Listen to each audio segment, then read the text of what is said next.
Alô, amigos do Arena Esportiva, aquele abraço. Vamos debater o tema, os atletas paralímpicos e as instalações. Para o assunto, temos as presenças da deputada Tânia Rodrigues. Obrigado, deputada, mais uma vez aqui no Arena. É um prazer, Rui, estar sempre aqui e podendo estar falando com os nossos telespectadores aqui da TV Alerj. Com certeza. E também do ex-presidente do Comitê Paralímpico Brasileiro, João Batista Carvalho. Mais uma vez, João, obrigado pela sua presença. Eu que agradeço, Rui, mas essa oportunidade da gente estar discutindo os Jogos Paralímpicos que estão aí batendo a nossa porta daqui a 6 meses. Né? É importante que a gente discuta profundamente aí o que está acontecendo. Com certeza. Bem, a 4ª instalação do Parque Olímpico a ser concluída, a Arena Carioca 3, foi inaugurada recentemente pela Prefeitura.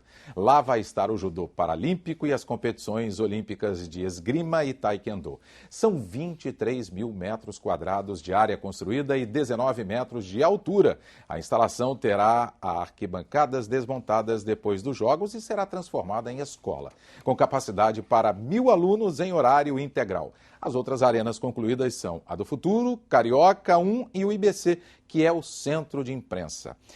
Deputada, a senhora como legisladora, o que acha desta arena que depois vai ser transformada em escola para 1.000 alunos?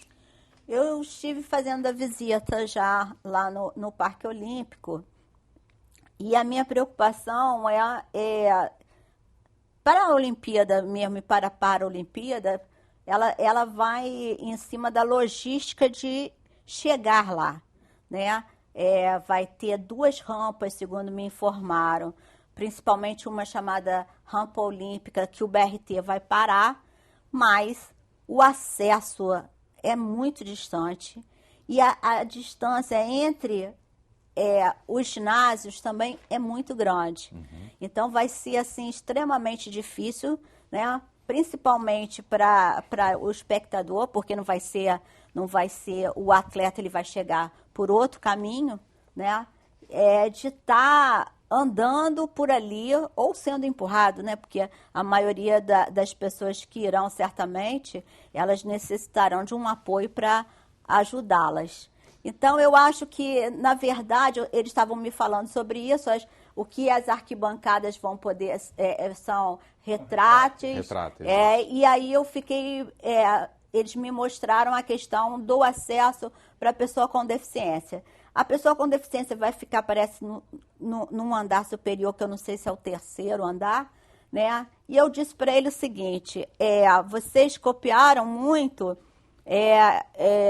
só um tipo de estádio. Nesse tipo de estádio, o que acontece? Você está segregando a gente.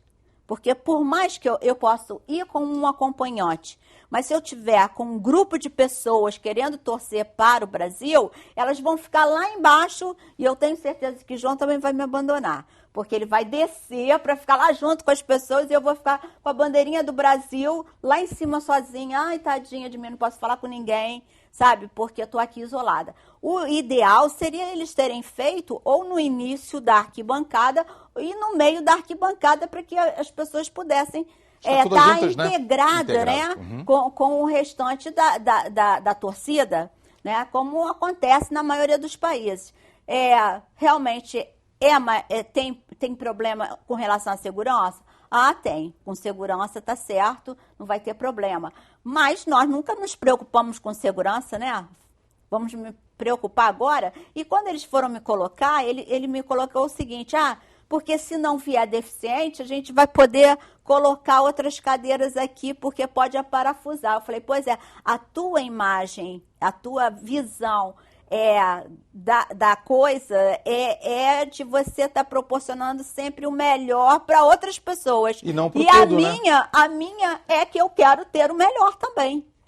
Então é complicado. Agora, e esse fato, por exemplo, dessa arena depois ser transformada em escola para cerca de 1.000 alunos, isso é um incentivo também para que o aluno possa, quem for, né, ali assistir os jogos, né, certo. E depois vai ter a visão, eu vou poder também estudar depois aqui. Vai ser uma coisa boa, porque, na verdade, as instalações de banheiro, as instalações das salas, por exemplo, elas são porque foi feito dentro de um padrão internacional de acessibilidade. Então, para a gente, eu espero que eles não compliquem, né?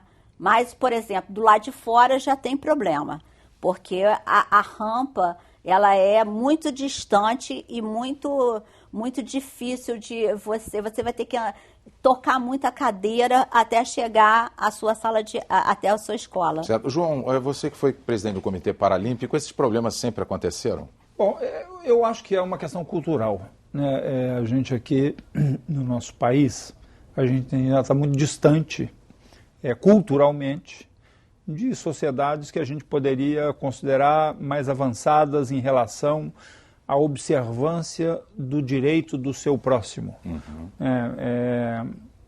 Aqui no país nós temos uma legislação extremamente importante em relação às pessoas com deficiência, mobilidade reduzida, idosos. Diferentemente, por exemplo, de um país que está aqui na América, que é os Estados Unidos, Canadá. Então, os Estados Unidos completou ano passado 25 anos da sua lei de acessibilidade. Mas é mais importante do que o aniversário dos 25 anos da lei de acessibilidade é a consciência. Isso que é importante, né? De cada um, né? Isso, de cada um sobre o direito do próximo. O meu direito, ele termina exatamente onde começa o direito do próximo. Você sabe onde eu vejo assim, uma distinção? Eu me sinto... Até gosto muito, porque o metrô é uma facilidade de transporte que a gente tem. No metrô, a gente ainda percebe as pessoas que mesmo aquelas que não estão sentadas, onde a destinação dos idosos, né, das pessoas, das mães que têm as crianças no colo, ou que ainda são gestantes e tudo mais, pessoas com deficiência visual, elas se levantam e dão lugar. Eu não vejo isso no ônibus. De barco eu quase não ando. A senhora anda de barco, a senhora pode dizer se isso ainda acontece. Agora, no ônibus, eu acho isso muito raro, quase não vejo. Mas eu ainda vejo isso, já vejo isso muito no metrô. Mas da Zona Sul, né? Na linha 1, que é a linha 1 que eu ando, né? Pois é, porque o que acontece? Nós fomos fazer a inspeção no metrô e na Supervia, próximo dos estádios. E eu fui num horário que não era horário de pico. Foi assim, tipo, logo depois do almoço, porque eu falei, não vou nem de manhã, nem vou mais tarde, vou na hora do almoço. Não consegui chegar próximo ao local onde fica a cadeira de roda. Que tem um local realmente em cada vagão, é verdade, um espaço. Porque já estava cheio, sabe? E claro que eu não posso botar a mão lá em cima, porque nem as baixinhas conseguem, que dirá eu. E aí eu falei pro menino que estava do lado assim, falei, olha só, meu marido não é ciumento não, tá? Eu vou segurar em você, espero que a sua namorada não seja.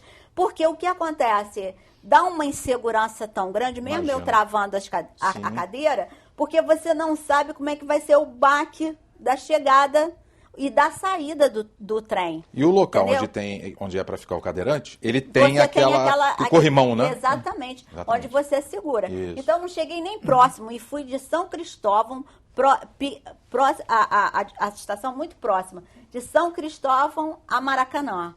Quer dizer, já fui insegura ali. Aí você sai de São Cristóvão, que não tem nem infra para deficiente em nada. A rampa tem degraus, é difícil, tem que usar um elevador que pode escangalhar e você não pode. Aí você tá frito, porque você não vai conseguir descer as escadas.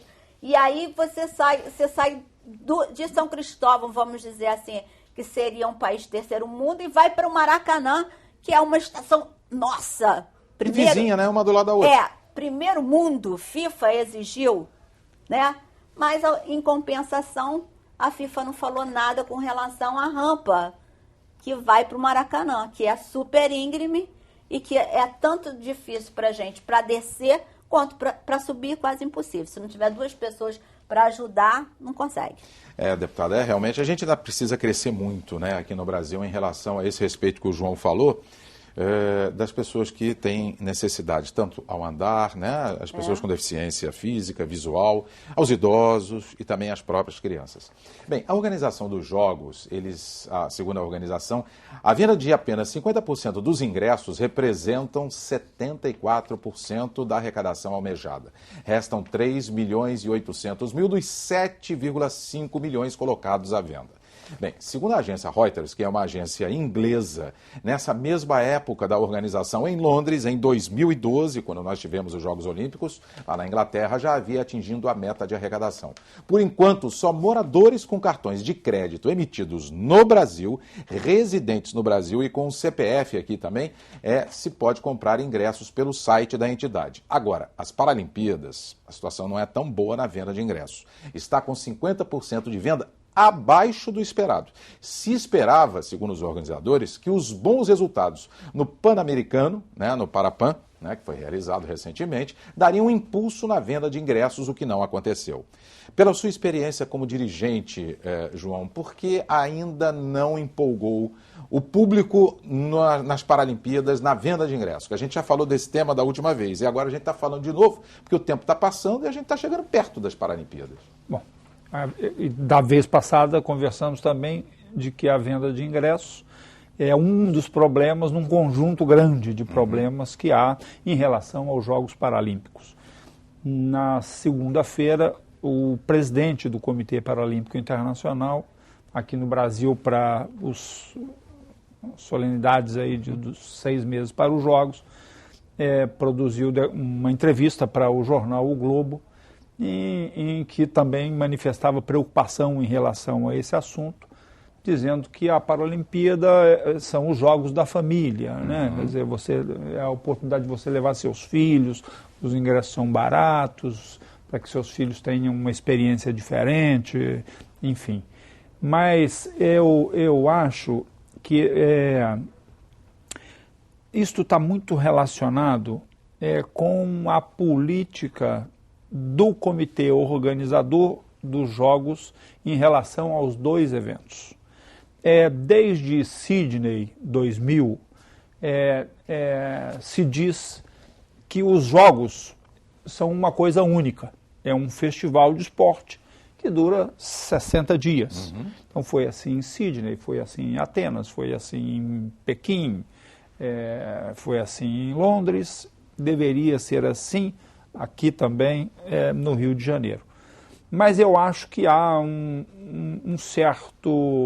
uma certa desatenção em relação à divulgação dos Jogos Você acha que deveria paralímpicos. Ser mais bem divulgado, melhor divulgado? Isso, melhor. Porque é correto que o país, o Brasil Paralímpico, tem bons resultados, não só nos Parapan-americanos, foi primeiro em Toronto, já discutimos esse assunto aqui também. Vencemos os donos da casa, né, o Canadá?